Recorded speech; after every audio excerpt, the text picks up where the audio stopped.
Chennai RK நகர் தொகுதியில் திமுக சார்பில் கண்டன பொதுக்கூட்டம் புதுவண்ணை பகுதியில் நேற்றிரவு நடைபெற்றது. இதில் பங்கேற்று பேசிய மு.க.ஸ்டாலின் ஆர்கே நகர் இடைத்தேர்தல் ரத்து மற்றும் முறைகேட்டில் ஈடுபட்ட அமைச்சர்கள் உள்ளிட்டோர் மீது நடவடிக்கை எடுக்க வேண்டும் என்று வலியுறுத்தினார். அவர் கைரேகை இல்லை என்று சொல்லி லஞ்சம் கொடுத்த நேரத்தில் அப்பொழுது அவருக்கு 5 லட்சம் ரூபாய் தரப்பட்டிருக்கிறது என்று சொன்னால் அப்பொழுதும் முதலமைச்சராக இருந்தவர் தான் இந்த யோகியன், இந்த உத்தமபுத்திரன் சாட்சாத் ஓ பன்னீர்செல்வம் தான் என்பதை நீங்கள் மறந்துவிடக் கூடாது.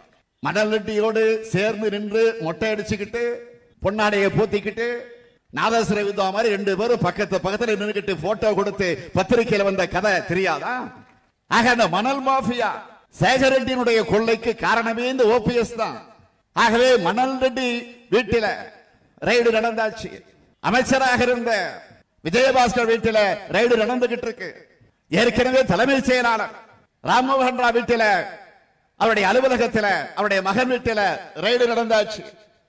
இன்னும் எஞ்சி இருப்பது ஓ பன்னீர்செல்வம் மட்டும்தான் இன்னும் எஞ்சி நிற்கிறார்.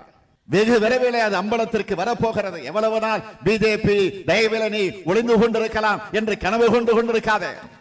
இன்று இல்லாவிட்டால் என்றைக்காவது இந்த நாட்டுக்கு ஓபிஎஸ் அவர்கள் பதில் சொல்லியே தீர வேண்டும் என்பதை நான் அழுத்த நிறுத்தமாக குறிப்பிட விரும்புகிறேன்.